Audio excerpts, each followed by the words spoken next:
আমার সামনের ফ্ল্যাটে নতুন প্রতিবেশী উঠেছে, এসে সে আমার কাছে আমার ওয়াইফাই এর পাসওয়ার্ডটা চাইলো, আমিও দিয়ে দিলাম নির্দ্বিধায়। যদি একটু সম্পর্ক ভালো হয় আর প্রতিবেশী বলে কথা, সম্পর্ক ভালো রাখাটাই উত্তম। মনে মনে ভেবেছিলাম বিপদে আপদে সবার আগে তো প্রতিবেশীরাই কাজে লাগবে। একদিন বাসায় ফিরছিলাম, দেখি তার রুমে দরজাটা খোলা। দাঁড়িয়ে ভাবলাম যে একটু কথা বলে যাই, কুশল বিনিময় করে যাই। কথায় কথায় সে আমাকে বলল যে নেটফ্লিক্সে সে নতুন একটা সাবস্ক্রিপশন করেছে, এখানে মুভি নাটক দেখে সময়গুলো ভালোই কাটছে। এত সময় কোথা থেকে পান? আমি তো সময়ই পাই না। তারপর মুস্কি হেসে তাকে বললাম যে আপনার পাসওয়ার্ডটা আমাকে একটু দিয়েন তো, আমিও একটু মুভি টুভি দেখবো নে, টাইম পাস হবে। রান্নাঘর থেকে তার বউ চিৎকার করে বলে উঠলো যে আমরা টাকা দিয়ে সাবস্ক্রাইব করেছি, পাসওয়ার্ড দেওয়া যাবে না। লোকটা একটু বিব্রতই বোধ করছিল।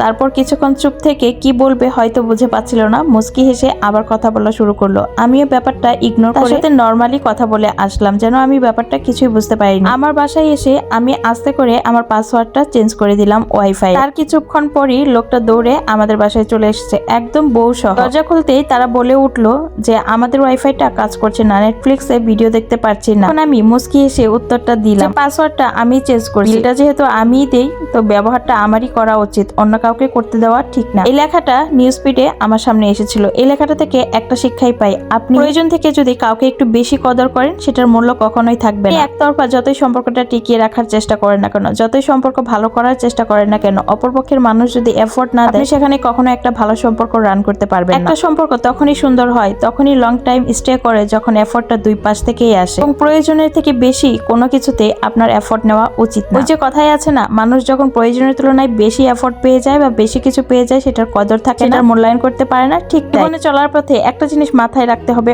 অবশ্যই, সেটা হচ্ছে যে আপনার সাথে যেমন ব্যবহার করবে তার সাথে ঠিক তেমন ব্যবহারটাই করা উচিত, তাকে সেই ব্যবহারটাই ফিরিয়ে দেওয়া উচিত। আপনি যত নরম হয়ে থাকবেন তত মানুষ আপনার উপর গরম দেখাবে। সময় এই ছোট ছোট কথাগুলো না বোঝার কারণে অনেক কান্না করেছি, অনেক প্রবলেম ফেস করেছি। স্বার্থভাবে দিনের পর দিন যে সমস্ত মানুষের জন্য আমি অনেক কিছু করে গেছি, দিন শেষে দেখা গেছে তারাই আমার সব থেকে বড় ক্ষতি করেছে। আপনি কাউকে ভালোবাসলেন বলে যে অপরপক্ষের মানুষটাও আপনাকে ভালোবাসবে, সম্মান করবে, এমনটা কখনোই হয় না, এমনটা কখনো আশা করা উচিত না। বরঞ্চ সবসময় এটা মাথায় রাখা উচিত যে আমার সাথে যে যেরকম করবে আমি তার সাথে ঠিক ততটাই করব, তেমনটাই করব। আমাকে ভালোবাসা দিলে আমিও ভালোবাসা দিব, আমার সাথে খারাপ ব্যবহার করলে আমি খারাপ ব্যবহারটাই তাকে ফেরত দেব। জীবনে যদি এই ছোট ছোট জিনিসগুলো মেনে চলা যায় তাহলে জীবনটা অনেক সুন্দর হয়ে থাকে, তা না হলে আপনি কখনোই ভালো থাকতে পারবেন না, কেউ আপনাকে ভালো থাকতে দিবেই না। আসলে জীবনটা হওয়া উচিত আয়নার মতো, আয়নাতে যেমন দাঁড়ালে আপনি যেরকম ঠিক সেই রূপটাই দেখা যায়, তেমনি আপনার জীবনে আপনার আশেপাশের মানুষ আছে তারা আপনাকে যে ব্যবহারটা দিবে আপনি তাদেরকে ঠিক সেই ব্যবহারটাই ফেরত দিবেন। এদিন থেকে আপনি এই কাজটা শুরু করবেন, বিশ্বাস করে আপনার সাথে কেউ অন্যায় করার আগে, কিছু বলার আগে 100 বার ভেবে চিন্তে কথা বলবে। তো আপনাদের সাথে গল্প করতে করতে কিন্তু আমার এদিকে গাজরের হালুয়াটাও রান্না করা শেষ। খুব সিম্পল ভাবে আমি রান্না করেছি। ভালো লাগলে ভিডিওটি টাইমলাইনে শেয়ার করে রাখতে পারেন রেসিপির জন্য বা গল্পটির জন্য। আল্লাহ হাফেজ, আসসালামু আলাইকুম।